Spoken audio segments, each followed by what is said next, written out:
네, 오늘 주보가 2장입니다.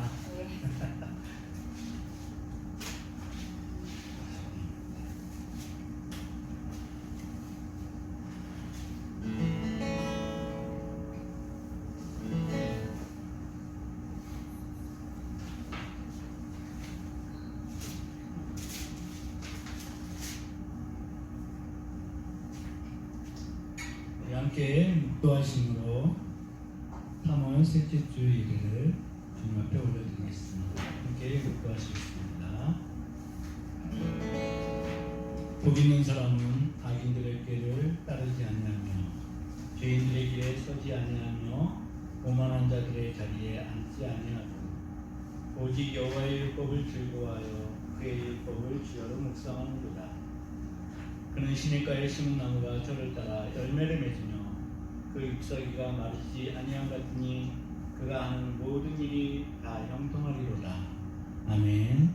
우리 주님 앞에 찬양하면서 나아가겠습니다. 만세 반석 열리니 만세 반석 열리니 내가 들어갑니다.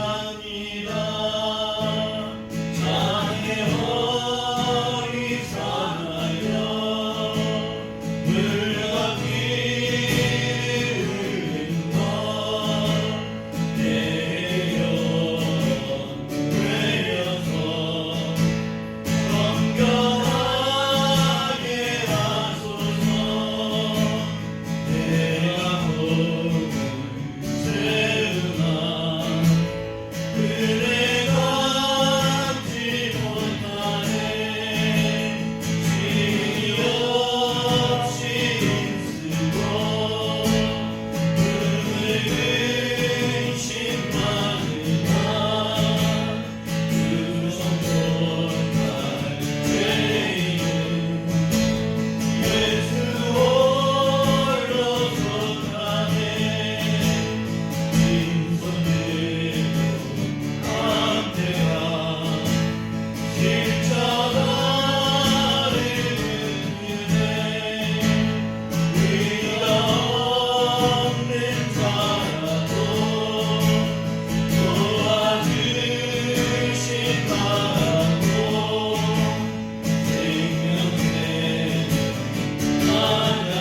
할렐루야. 참 좋으신 하나님 아버지, 은혜와 사랑을 감사합니다.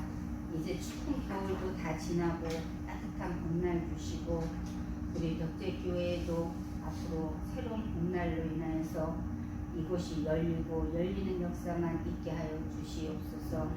오늘도 거룩한 주일 맞이하여서 하나님, 저희들 한 마음으로 하나님 앞에 찬양하고 예배드리고자 나왔습니다. 우리들의 심령의 마음문을 활짝 열어주시고, 이 시간 말씀을 들을 때, 찬양할 때, 기도할 때 하나님 영광 받아 주시옵소서.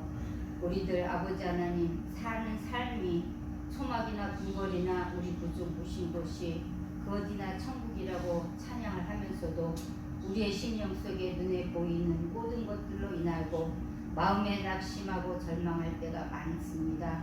하나님, 우리들의 믿음 없음을, 기도 못함을 주님 용서하여 주시옵시고, 이 시간 또 하나님 앞에 예배드림으로 새로운 힘을 얻어서 다음 주도 잘 살아갈 수 있도록 하나님 도와주시옵소서. 또한 이곳에 벽제교회를 세워주셨사오니 하나님 도와주시옵소서. 저희들의 힘은 연약하고 부족하고 아버지, 어리석은 데가 너무나 많습니다. 그러나 주님께서 역사하여 주시면 저희들 부족한 힘이라도 하나님 이 교회를 위해서 정말 하나님의 뜻을 이루어드리는 교회가 될 수 있도록 주님 도와주시옵시고, 이곳에 또 세워주신 박영규 전도사님을 축복하여 주시고, 날마다 성령과 말씀으로 충만하게 덧입혀 주시어서 하나님의 사역을 잘 감당할 수 있도록 든든히 붙잡아 주시옵소서.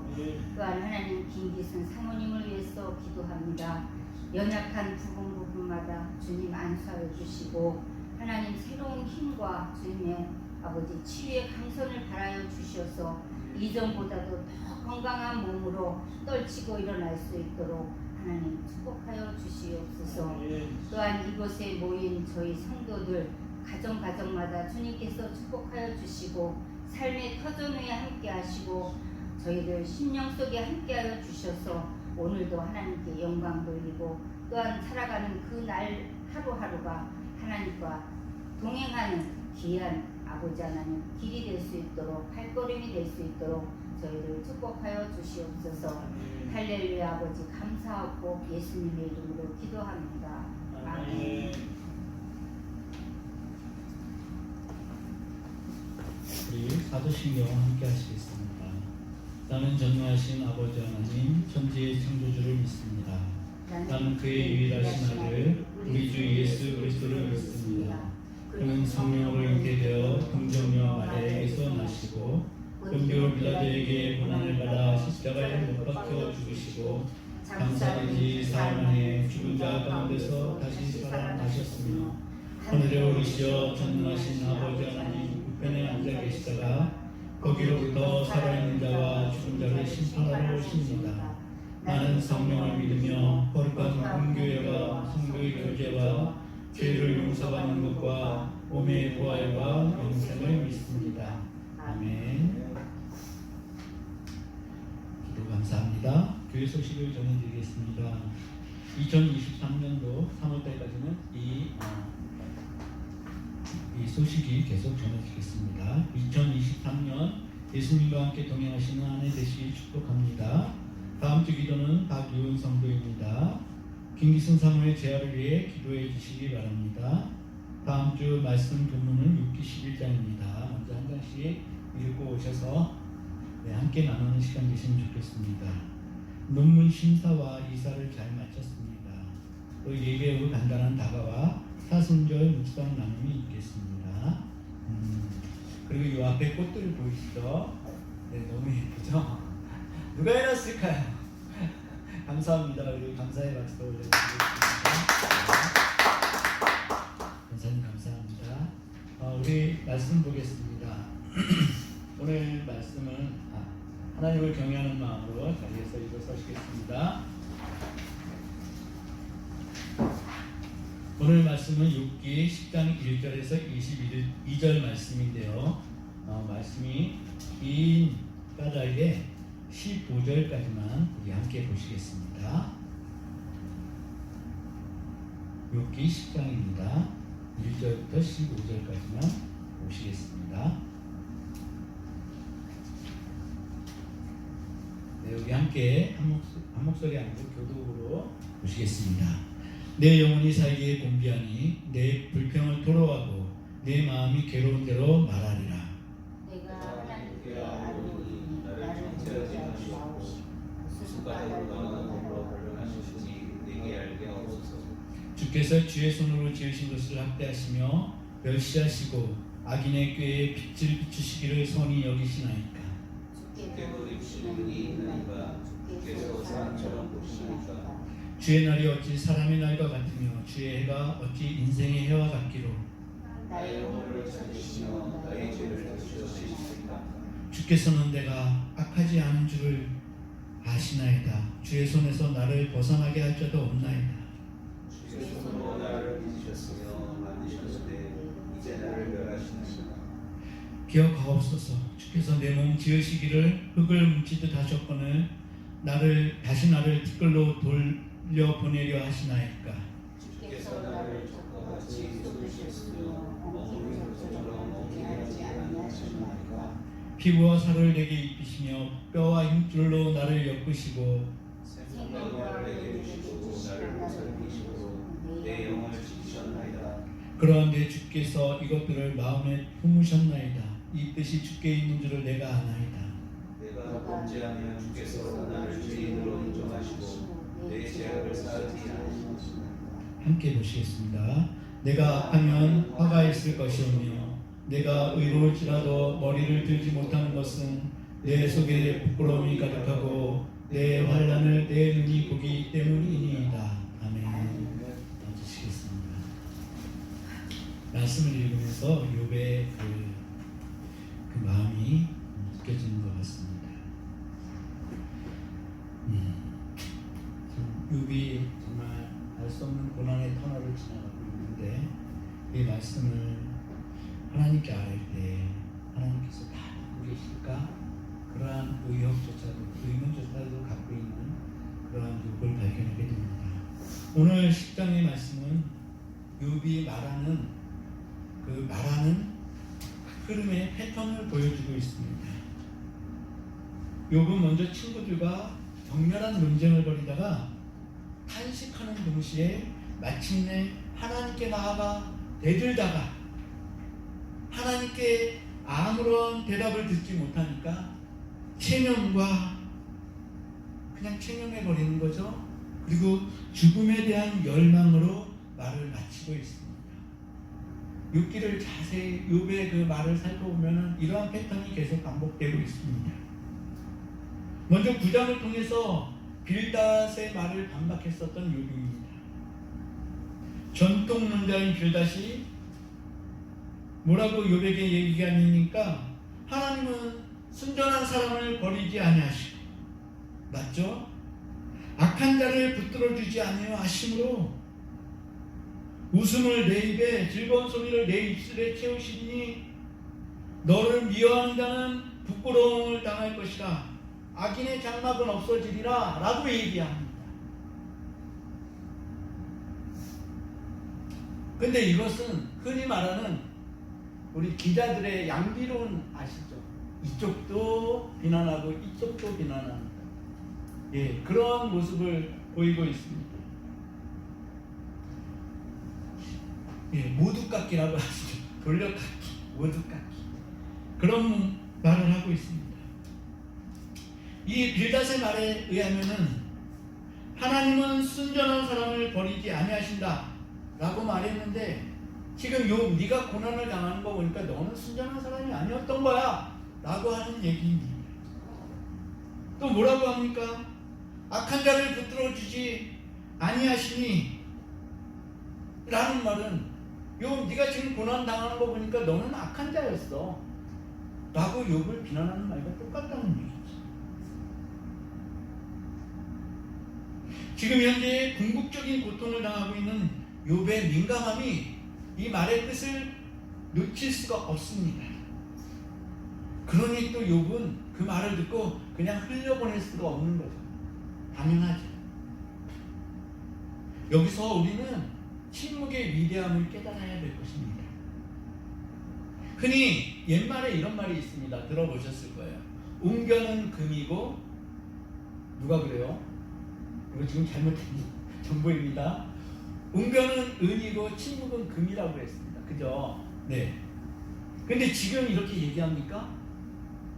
침묵을 금이라고 얘기하는 그러한 시대는 지나간 것 같습니다. 그러니까 나를 피하래라 라는 그 시대로 접어들었습니다.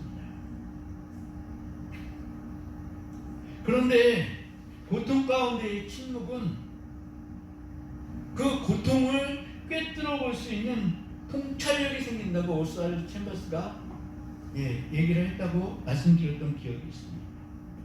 근데 이 침묵에 대해서 성경은 이렇게 말하고 있습니다. 전도서 7장 14절을 보니까요, 형통한 날에는 기뻐하고 공고한 날에는 되돌아보아라. 되돌아보아라. 이게 침묵하라는 얘기입니다. 이 두 가지를 하나님이 병행하게 하사 형통과 공고함을 하나님이 주신다는 얘기입니다. 사람이 그의 장래일을 능히 헤아려 알지 못하게 하셨느니라. 하나님은 우리 사람들이 장래일을 알게 하시는 것을 기뻐하지 않으신다는 얘기입니다. 장래일을 알게 하기 위해서 알고 싶어서 요새 젊은이들이 타투숍을 그렇게 많이 찾아간다고 합니다. 점집들은 예전보다 훨씬 더 흥행을 한다고 합니다. 참 21세기 이 최첨단의 과학시대의 점과 타투 이런 것들에 열광하고 있는 우리들의 정체성은 도대체 무엇일까요? 하나님은 이것을 결코 기뻐하지 않으시더라는 얘기입니다. 이 말씀을 우리말 성경을 찾아보니까요, 이렇게 번역되어 있습니다.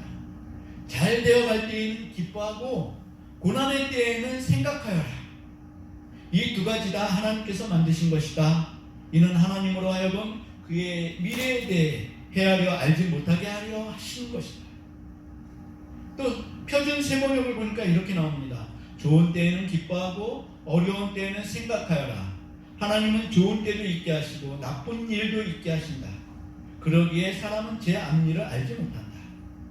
자, 전도서 7장 14절의 말씀하고 빌닷의 얘기하고는 완전히 어긋나 있습니다. 순전하고 악하지 않으면 하나님께서 너를 고난을 당하게 하지 않으실 거라고 빌닷은 얘기하지만 그 말이 맞는 듯이 보이지만 하나님께서는 형통하기도 하시고 고난도 주시는 분이 하나님이시라는 사실입니다. 그런데 형통한 날에 기뻐한다는 것은 너무나 쉬운 일 같습니다. 그렇죠? 맞습니다. 그런데 고난의 때에 생각하라고 하는데 도대체 고난의 때에는 무엇을 생각해야 할까요? 깊게 생각하라. 성경에서 권면하고 있는 이 깊게 생각하라는 것은 다른 말이 아니라 하나님께 접속하라는 말입니다. 시편 64편 9절을 보니까 모든 사람이 두려워하여 하나님의 일을 선포하며 그의 행하심을 깊이 생각하리로다. 이렇게 얘기하고 있고 히브리서 3장 1절에서부터 6절까지 이렇게 나와 있습니다. 우리 이 말씀을 한번 찾아보겠습니다. 히브리서 3장 1절에서 6절 말씀입니다.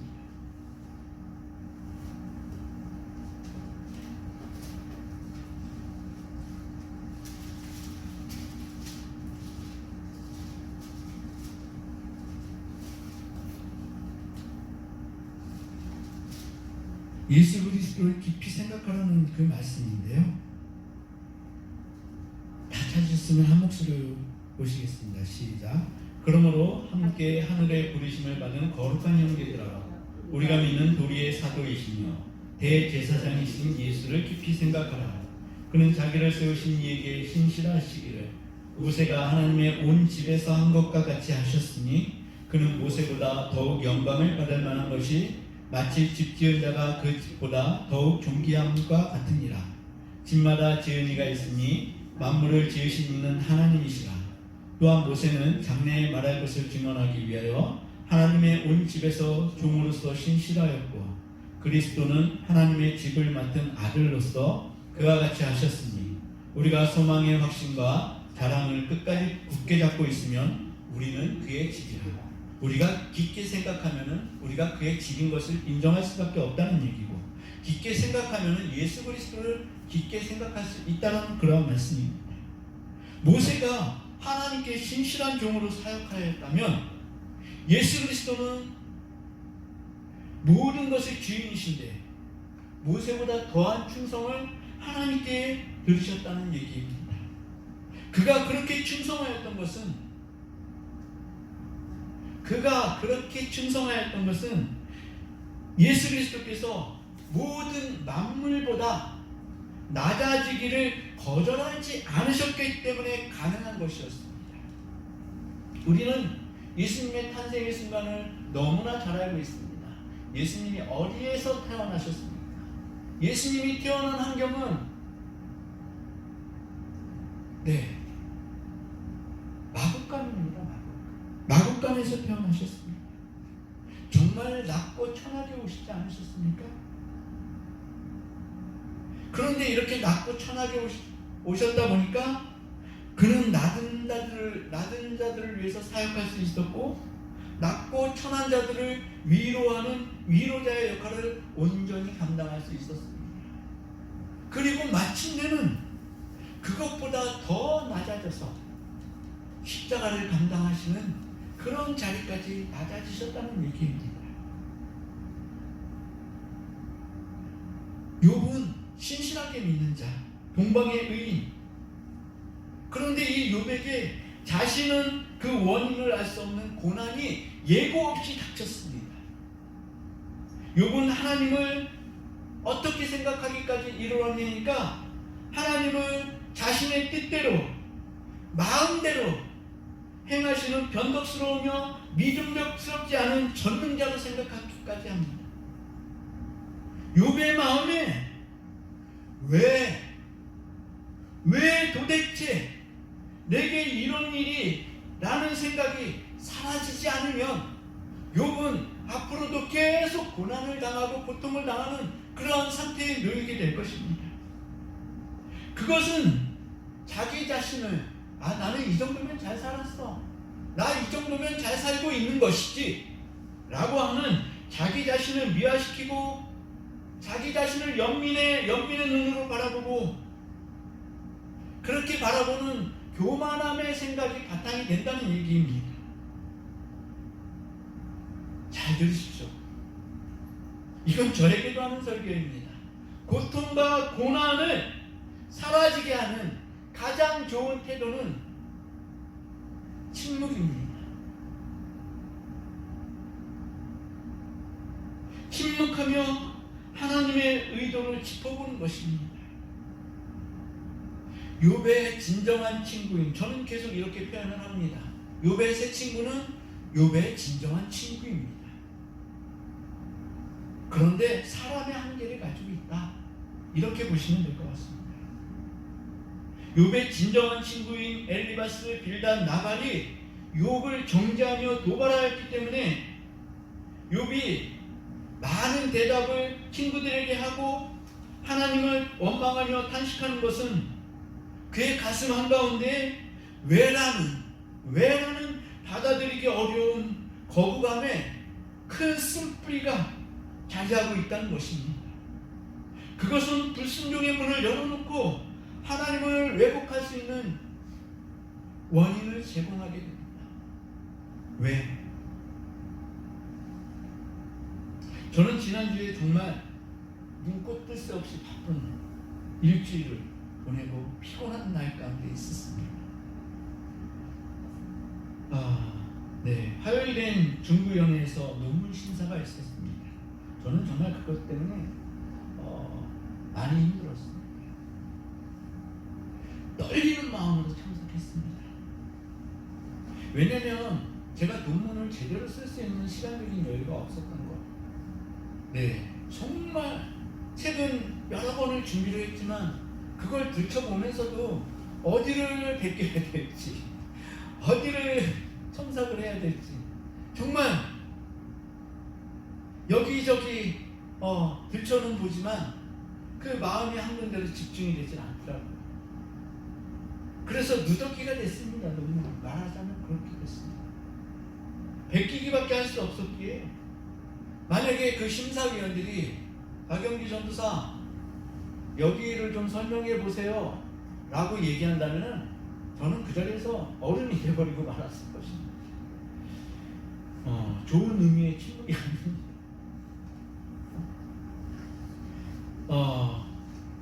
결국 처음 들어갔더니 초록에 대해서 좀 설명을 해보라고 얘기합니다. 논문의 견지나 어떻게 해서 이런 논문이 나왔는지를 설명을 하라는 말씀을 합니다. 꿀먹은 벙어리가 있습니다. 뭐 어찌 대답을 이어가긴 했습니다. 그런데 거기서 제일 주요했던 대답이요, 저는 아무것도 모릅니다 라고 고백했습니다. 그랬더니 그 고백에 저희 모든 상황을 알고 있는 그 심사위원들이 오히려 논문의 내용보다는 지금 제 아내의 상태는 어떤지 물어보시고 격려해 주시고, 네, 그렇게 심사가 끝났습니다. 그리고 앞으로 목회 사역을 어떻게 해나가야 하면 좋을 것인지에 대해서 코칭도 해주셨습니다. 논문의 내용 가지고는 이런 건 너무 좋다라고 얘기를 했던 부분이 있었는데, 제가 항상 아쉬워하는 부분, 예배 말미에 축도하지 못하고, 네, 그리고 때마다 월마다 우리가 성찬식을 좀 하고 싶은데 그것도 제가 베풀 수 없는 그런 자격이 안 되고 베풀 수 있는 자격이 안 되고, 이게 되게 아쉬웠기 때문에 그 사순절, 네, 목요일 성인의 목요일이라 그래서 그 발 씻어주는 세족식 있지 않습니까? 그것에 대해서 제가 좀 피력을 했습니다. 그랬더니 좀 좋은 생각이고 안타까움이 느껴졌다라고 말씀해 주셨습니다. 아주 짧은 시간, 앞에 그 전도사는 한 20분 이상을 면접을 본 것 같아요. 근데 저는 5분도 안 돼서 끝났습니다. 너무 신났죠. 그래서 야, 끝났다. 그래서 차에 와서 시동 걸고 딱 나가려고 했는데 전화 한 통이 와요. 박영기 전도사 지금 어디에요? 차 타고 출발하려고 그러는데요. 논문 심사 과정이 따로 있고 자격 심사가 또 있더라고요. 이 사람의 어떤 언행이나 성품이나 이런 걸 보고 안 맞을 것 같으면 퇴짜를 넣는 겁니다. 근데 거기를 들리지 않고 제가 그냥 나왔던 거예요. 빨리 오라고. 갔는데 거기서도 다른 말씀 안 하시더라고요. 왜 이 사역의 길을 들어섰는지, 그리고 아내의 상태는 어떤지, 그리고 아내를 위해서 기도까지 해주시고 그렇게 끝났습니다. 저는 와, 이게 무슨 은혜야? 하고 막 룰루랄라 하고 집에 왔습니다. 그 다음날은 저희 집이 이사를 했습니다. 이사를 하게 된 배경은 지금 있는 집이 저는 나름대로 만족을 하는데 아내가 좀 편안하게 치료를 받을 수 있는 방법이 있다. 그래서 이제 이사를 결정하게 됐거든요. 정말 힘들었습니다. 돈도 많이 까먹었습니다. 그런데 저희 여기 앉아있지만 박유은, 네, 정말 힘써가지고 엄마가 할 일을 대신 다 하면서 참 감사하게도 그렇게 해줬습니다. 와. 근데 이사하고 이제 그 다음날 저는 그날 그 다음날 집으로 병원으로 돌아가야 돼. 마음이 참 안 좋더라고요. 그런데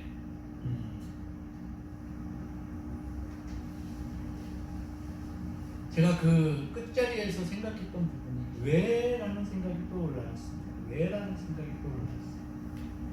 그러다 보니까 저는 또 좌절하고 난망하고 그 좌절의 소용돌이 속으로 다시 파고들고 가고 있더라는 거죠. 그렇게 깊게 생각하다가 은혜와 맞닿았습니다. 하나님과 접속할 수 있었습니다. 그때 저에게 주시는 생각은 왜를 없앨 수 있는 유일한 생각, 그것이었습니다. 그것은 뭐니까 예수 그리스도께서 자신을 최대한 더 낮아질 수 없을 만큼 낮아지고 남을 위로 올렸던 그 마음이 저에게 들어왔습니다. 네, 어떻게 보면 이게 굉장히 생뚱맞은 소리예요. 왜 내가 고난을 당하는데 내가 남을 나보다 더 높게 여겨야 될까? 이런 생각이 들어오죠. 결국 내가 왜라는 생각을 버리지 못하면요, 나는 고난을 받아서는 안 되는 사람이라는 얘기입니다. 도대체 이것은 무엇일까요? 그것은 교만이고 오만이고 게으름이라는 얘기입니다. 정말 생뚱맞은 것이었습니다. 그런데 생각해 보니까 나의 내면적인 문제가 다른 이들과 연결되어져 있다. 이 문제를 완전히 도외시하고 살았다. 무슨 얘기니까요? 예전에 제가 그런 말씀을 드렸던 적이 있습니다. 제가 굉장히 불행했던 그 상황은 다른 친구들의 어떤 그 사회적인 포지션이나 어떤 영향력을 생각했을 때 내가 굉장히 초라해지고 불행해지더라 라는 말씀을 한번 드렸던 기억이 있습니다. 그거하고 연결되더라는 얘기죠. 남을 높이는, 만약에 그런 마음이 제게 있었다면은 내가 겪는 고통, 고난, 불행, 이것은 당연할 수 있습니다. 왜? 내가 종이 되었기 때문에. 다른 사람들을 내가 주인으로 섬길 수 있다면은 이분들은 당연히 행복해야죠. 고통을 당해서도 안 되고 불행을 당해서도 안 됩니다. 왜? 그 고통 내가 다 떠나야 되니까. 너무 논리적인 비약입니까? 그 생각이 들어오더라고요. 그래서 내가 정말 하지 못하는 것, 여기서 또다시 말씀을 드리지만 서비스 정신 없다고 말씀드렸잖아요. 하고 싶으면 네가 해. 누가 기도해달라 그러면요, 나는 정말 최선을 다해서 진심으로 기도할 수 없어 라고 인정합니다. 그게 한편으로는 굉장히 쿨하고, 그래서 나는 정직해라고 얘기할 수 있을지 모르겠지만 사실은 그것은 굉장한 교만이고요, 정말 하나님 앞에 나쁜 태도입니다. 기도해야죠. 섬겨야죠. 그런데 내가 그 사람들보다 높아지니까 결코 섬길 수가 없더라는 얘기입니다. 주인은 뭐라고 얘기합니까? 논밭에서 신나게 너무나 힘들게 고생하고 온 하인에게 가서 쉬어라 하는 게 아니라 너 내 밥 차려놓고 가서 쉬어.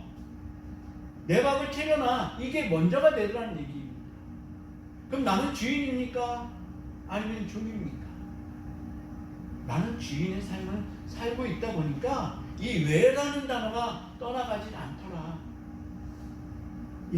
그러다 보니까 나는 이 고통이 더 크게 느껴지고 불행이 더 크게 느껴지고 왜 나만 그러고 있더라는 얘기입니다. 어땠습니까? 제 아내가 쓰러졌을 때요, 20여일 동안 정말 사경을 해냈죠. 그랬을 때 제 기도 제목은 무엇이었을까요? 다른 거 없습니다. 살려주세요. 이거 한 가지였어요. 하나님의 진리의 빛으로 비춰주시고 예수 그리스도의 보혈로 덮어주십시오. 제가 20일 동안 계속 되뇌었던 기도는 이거였습니다. 하나님께서는 정말 너무나 신실하게 그 기도에 응답해 주셨습니다. 살아있죠.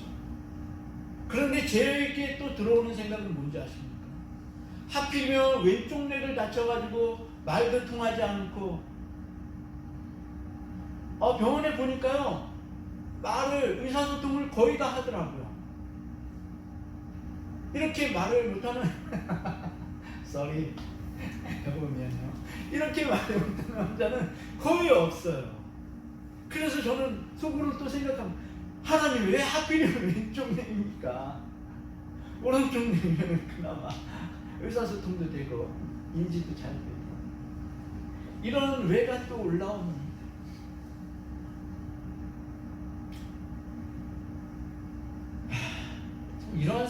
이러한 제가 하나님의 은혜를 제대로 아는 사람일까요?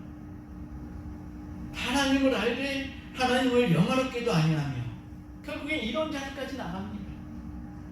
하나님을 영화롭게도 아니하며 감사하지도 아니하고 오히려 그 마음이 허망하여지며 하나님 고쳐주시려면 제대로 고쳐주셔야죠. 이러고 있더란 얘기죠. 미련한 마음이 어두워졌나니 로마서 1장 21절의 말씀이 제게 그대로 적용이 되고 있더라는 얘기입니다. 우리 말씀 한 구절을 더 찾아보겠습니다. 빌립보서 2장입니다. 빌립보서 2장 1절을 함께 찾아보시겠습니다.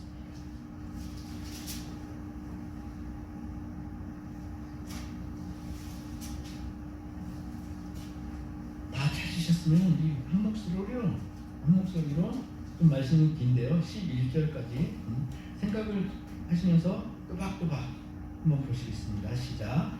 그러므로 그리스도 안에 무슨 권면이나